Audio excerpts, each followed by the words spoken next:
Alright, what is up guys? It is Robert of Movies with Me. That is something I haven't said in quite a while. Always happens with this channel, but I thought, I still watch a lot of movies. In fact, these past couple months, I've been more consistent watching movies than ever in my entire life. And there was a time where I watched 177 movies, or 171 movies in 1 year. And a lot of those, most of those were in theaters. So I watch a lot of movies, and I thought, a good way to just at least talk about movies instead of just doing individual reviews here and there. Let's just talk about all the movies that I saw throughout a month, which I do on my gaming channel. I do games that I picked up in the past 3 months. But movies you see more often, and you don't pick up, but you watch more movies in bulk. So I'm like, let's do once a month movies that I've seen. I've seen 16 movies in January of 2024. It was a lot. So let's get straight into it. I want to talk about just little things, not full-blown reviews, obviously, but just little things, what I recommend, what I don't recommend, and like a little journal for myself in video format of movies that I've seen. And just at least talk to somebody, aka this camera, to you, about movies. The first movie I saw was The Lord of the Rings, The Fellowship of the Ring. Near me, they were playing all 3 Lord of the Rings movies, and while I have seen The Lord of the Rings before, I feel like I really haven't. I've seen all of them in one day, one shot in 2019. I went to New York, and they were playing it in the theater there, and I saw all 3 movies back to back to back. And yeah, everything kind of meshed into one. It's tough to be there in New York for 15 hours and watch these movies. It's tough. I ain't gonna lie. So it was nice seeing one at a time separately. Well, at least the first 2. So I saw The Lord of the Rings: Fellowship of the Ring, which was a really damn great movie. Unfortunately, I don't feel, and maybe this is one that I think over time I'll enjoy more, but it doesn't. I don't feel like I'm as huge of a fan as the franchise like a lot of other people are, and I wish I was. But the movie's regardless, really damn great. The music's fantastic. The adventure aspect, I love the adventure aspect, which gets more into it in Two Towers. But Fellowship of the Ring, I mean, great movie. It's a great start to a trilogy, and if you've never seen them, for sure, I definitely highly recommend it. And like I said, it was nice to see it separately from one another, that's for sure. Second movie I saw was Ferrari. Now this was a movie that I didn't know much about. I don't know much about a lot of these movies until I just walk into the theater and see them. That's kind of one of the magic of it for me. But I saw this movie. It stars Adam Driver and a bunch of other people. But it was a movie talking about the family of Ferrari, and there's one big atrocity that really happens in this movie. And those aspects are actually really good, but overall, I thought the movie was okay. I thought the pacing was a little off, and the actual just overall movie just didn't hook me as much as I maybe thought it would. There's some cool car movies that I've seen, like history car movies, like Ford versus Ferrari, if I could speak, stuff like that. And Ferrari, I really like Adam Driver. I think Adam Driver does a really good job in the movie. There's a lot of really good performances in general. But, and especially the ending is really good, I'd say, especially when you get to the sort of big tragedy that does happen within its history. I like seeing the struggles of the Ferrari family trying to stay afloat in terms of the company. It's an okay movie, like I said. I think more people would probably like it more than me, but overall, okay movie, Ferrari. The third movie I saw was Night Swim. Night Swim was not good. It's actually bad, to me at least. This was a horror movie from Blumhouse. Blumhouse is hit or miss for me. Sometimes they make some really damn good horror movies. A lot of times they make these. And this is just one of them that I was like, yeah, not good. Even the concept I didn't think was going to be worth it for a whole feature-length film. It could have probably been a short, and it even could have been cut down, just this movie by itself.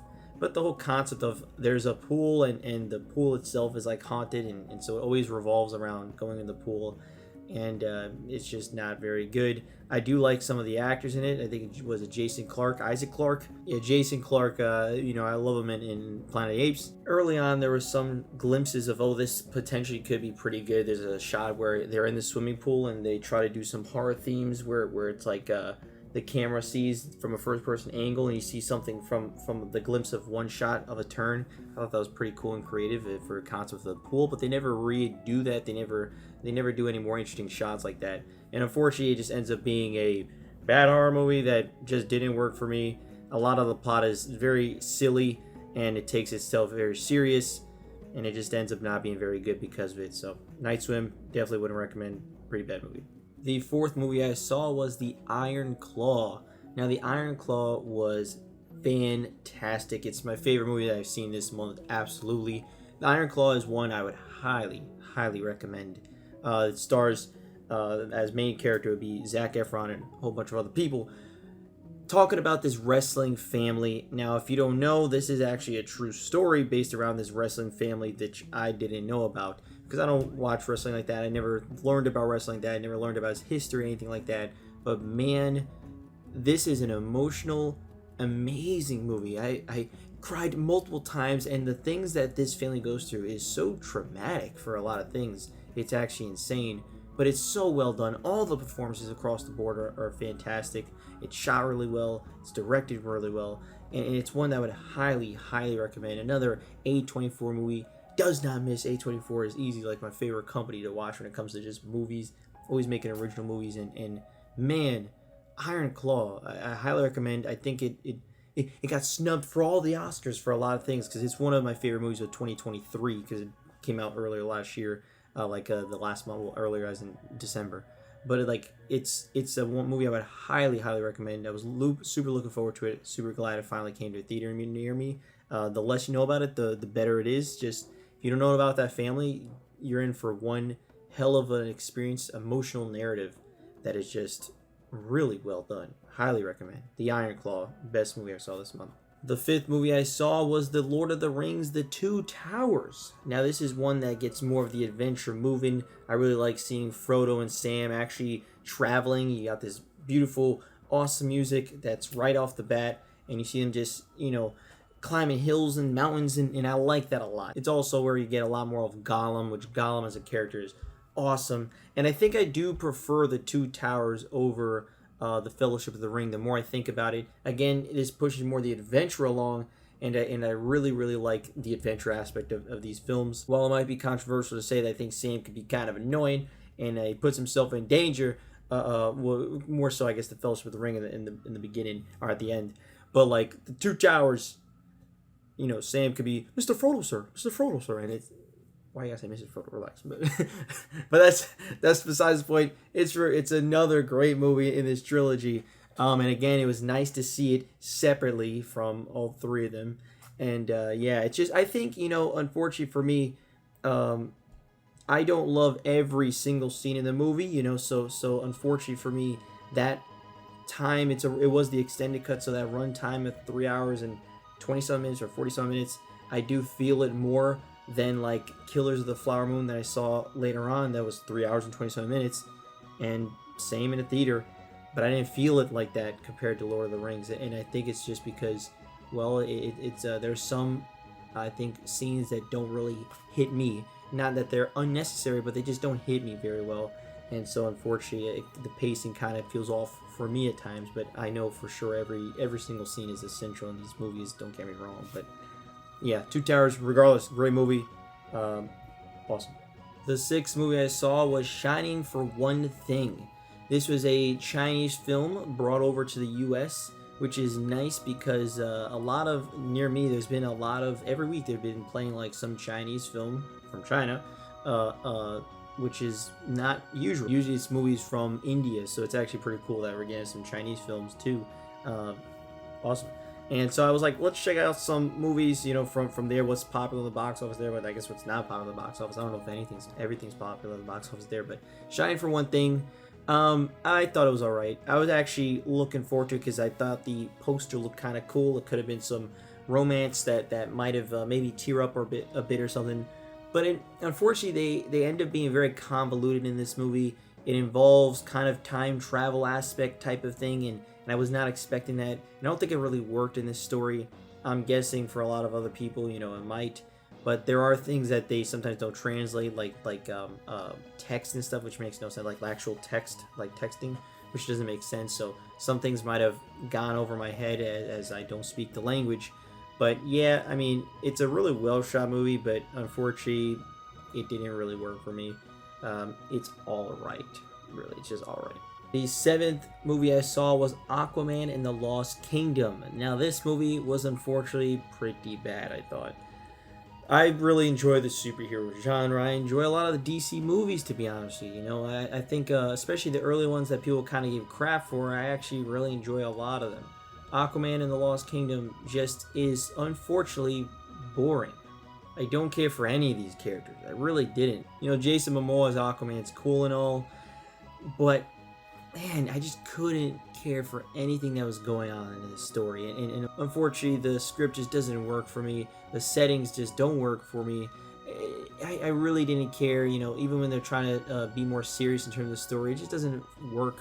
I don't think it feels very good. We bounce to location to location without anything feeling of any substance. You have this Lost Kingdom, but this Lost Kingdom, I don't know, it ends up being like a running sequence, and there's big bugs. Oh my god, big bugs. And just none of these parts really worked, and it just ended up being boring, and that's like the worst thing you could be. What is it, like, so bad it's funny or something? I felt nothing throughout the movie, and feeling nothing in a movie is just super unfortunate, and ended up being pretty bad, I thought.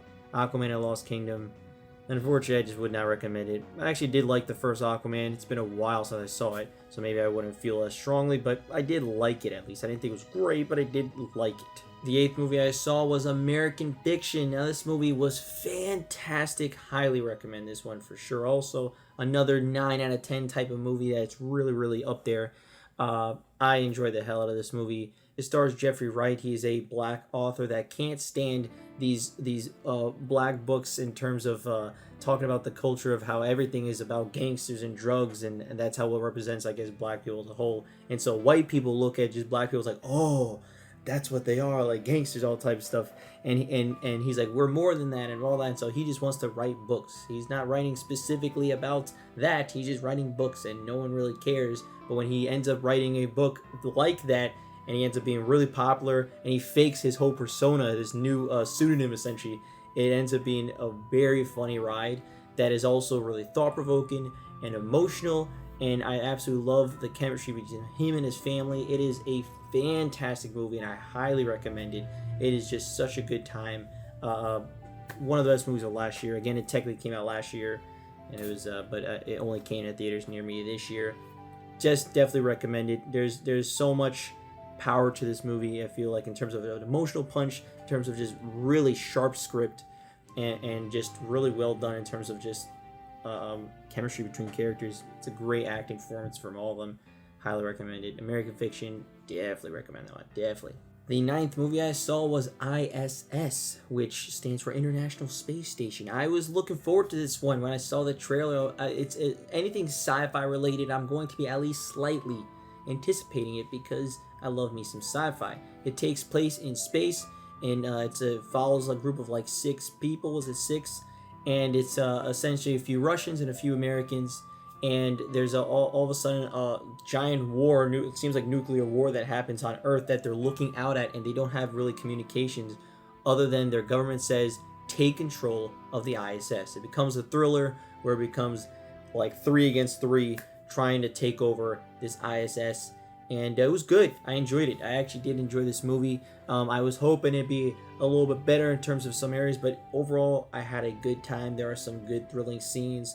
There's some nice character moments, and it really just shows the worst out of humanity that unfortunately would very much happen. Some people maybe take a little bit step too far, like, damn man, really? But you know, some people are idiots and probably would do something like that, or maybe not idiots, or yeah, they'd be idiots, but you know, they take their government a little too seriously, and they would take control of that. But yeah, it's a really good movie. I actually really enjoyed it.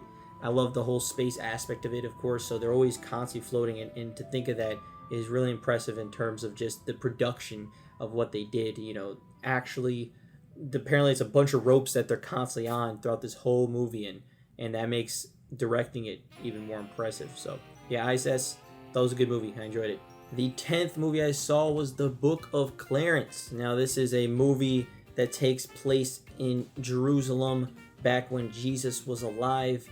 Now, I really did think this was about not like a religious movie, but more of like a movie just about the mythos, the mythology of the Jesus times and all that type of stuff. But admittedly, it does get a little religious towards the end, and I was not hoping for that, because it seemed like it was a satire on the Bible, and that's what they kind of advertising it as.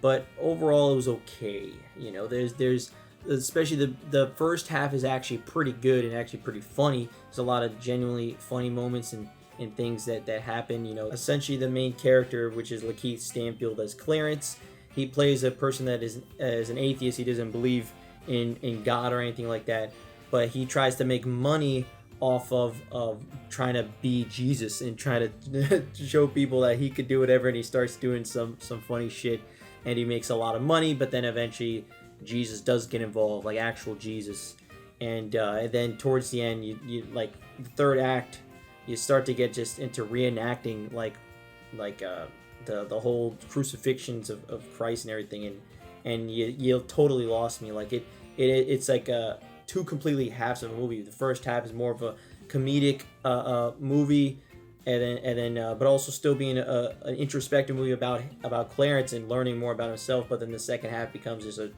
straight up like religious movie that takes itself very seriously, and it just doesn't work. It clashes, and it makes really no sense in terms of that.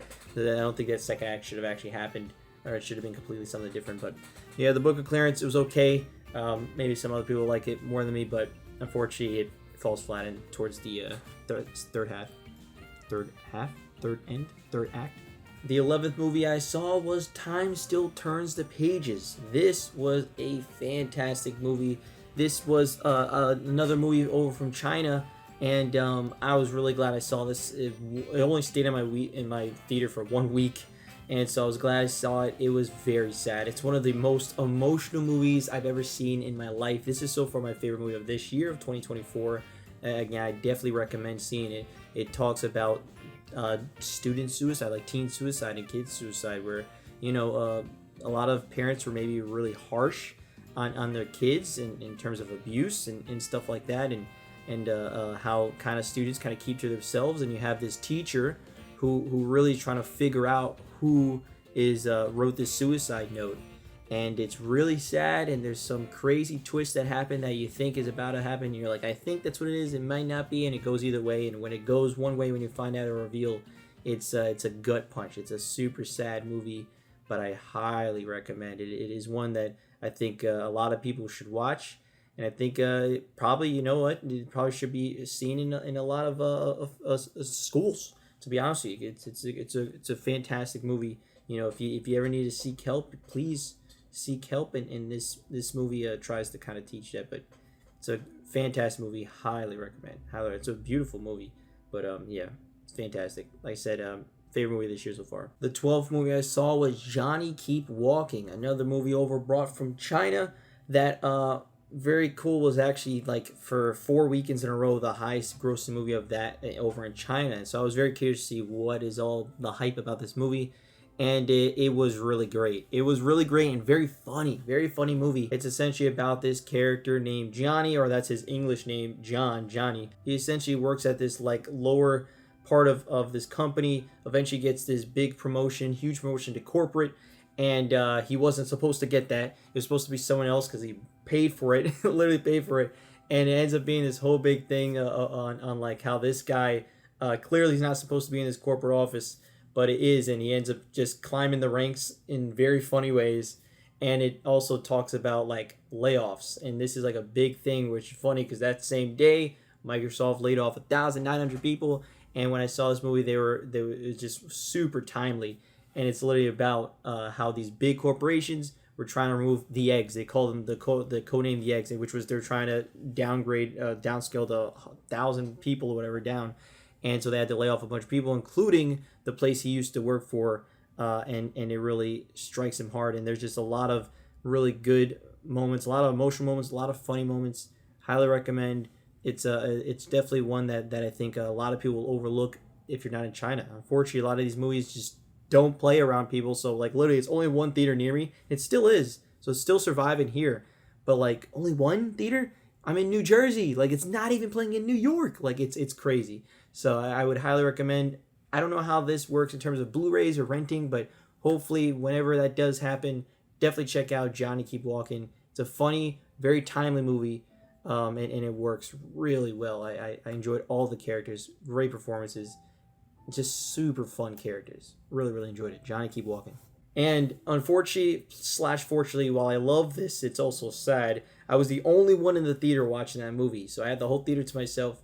But again, that is cool because it's literally only you in the theater, right? But it is also sad for the financials of the movie. The 13th movie I saw was Origin. It stars Anjanelle Ellis Taylor as this author who is writing a book about the caste system. So like that whole like in India they have the caste system and how it relates to blacks in America, how it relates to essentially what happened in Germany with Nazis and Jews, and how it all correlates. And a lot of people are like, what do you mean by that? But it's her journey towards making this book that actually released. It was in 2020. It was a bestseller apparently.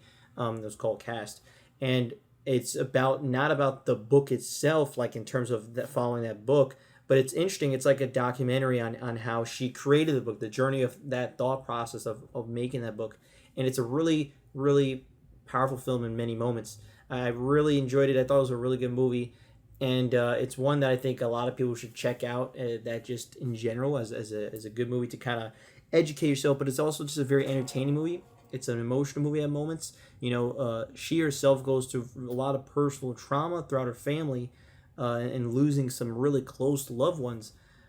But also you learn about just you see this whole cast of them, and you go to different actual countries and see it and see how it's played out. And there's some really powerful moments where you're like, damn, that shit is fucked. And yeah, it's interesting. Yeah, I really enjoyed it. Origin, definitely recommend. Really good movie. One that I think is almost an essential viewing in some sort of way. So I actually think I saw someone say, "Oh, this should be played in schools." Yeah, to be honest, yeah, this is one that could totally be. I would agree. It's a really good movie. So yeah, Origin. The 14th movie I saw was Killers of the Flower Moon. This new Martin Scorsese movie with Leonardo DiCaprio and a whole bunch of other people. This was great. This was a great movie. This was also one of those, like I said, it was 3 hours, 20-something minutes, but it felt less than that. It was a really gripping narrative, and I really enjoyed it. Right, it takes place in this like those Osage. I think it's just the Osage, but it's like the Osage Nation. This group of like Native Americans. I think I'm saying it right. But essentially they struck oil. They struck essentially. They call it black gold, because it's literally oil is like super, makes everyone rich. And of course, a bunch of white people come in to be like, hey, how you doing? And so it's very interesting. You see like the reverse of these white people begging for like money and stuff from these Native Americans, from the Osage Nation. And I thought that was really good. It was a great movie. Leonardo DiCaprio kills it in this role. Everyone has such amazing performances, man. Amazing performances. Every single person. Leonardo DiCaprio's character ends up marrying Lily Gladstone's character, who is Molly in the movie. And it's not just for the money, but there's a lot of things that happen, that go on, that get very hectic. And by the end, lives get turned upside down. That's all I'll say. But it's a great movie. Highly recommend. There's just so much to talk about and dissect in that movie. But again, it's 3 hours, 27 minutes, right? So I would just recommend go on that adventure. It's a really good one. Highly recommend. Killers of the Flower Moon. The 15th movie I saw was Metropolis. 1927's Metropolis. This movie was almost 100 years old. This is actually a movie that I was planning to do on my series that I did earlier, Classically Trained. But it's been years since that already. And essentially I was just like, well, let's just do what I'm doing right now. Metropolis is unbelievably stunning movie for its time. Even if it was released today, and a lot of these set designs would be absolutely gorgeous, but somehow they did it almost 100 years ago. I literally cannot understand how they did. I legitimately, you'll see shots in this movie that you're like, how did they do this? This is a movie that inspired Blade Runner, that inspired Star Wars, that inspired 2001: A Space Odyssey. Like it inspired countless sci-fi films.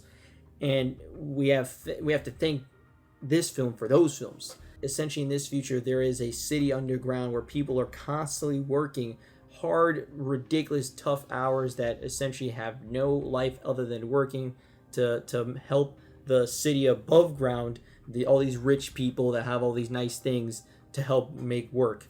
But it is such an interesting concept that, without these workers, these guys above ground would be nothing. But they don't really know that. They don't realize that. And while I didn't exactly love this movie, it is considered a masterpiece for a lot of people. I didn't quite feel that way. The narrative didn't quite grip me as much. It's more the production design. Set design was beautiful. I love the idea of this story, but the way it goes around it with this love interest between Maria and the actual the person's son didn't really work for me. I don't think they had any chemistry, but they instantly fall in love with each other, and it didn't really work for me in terms of that. And that's a big part of the narrative. But overall, it's still a really good movie for sure. It's just not the masterpiece I feel that people are really like to say. But, I mean, it is a sci-fi technical masterpiece, absolutely. And it is a silent film, so you don't quite get all the narrative things. And unfortunately, I do believe that there's a lot of times where characters are going like this,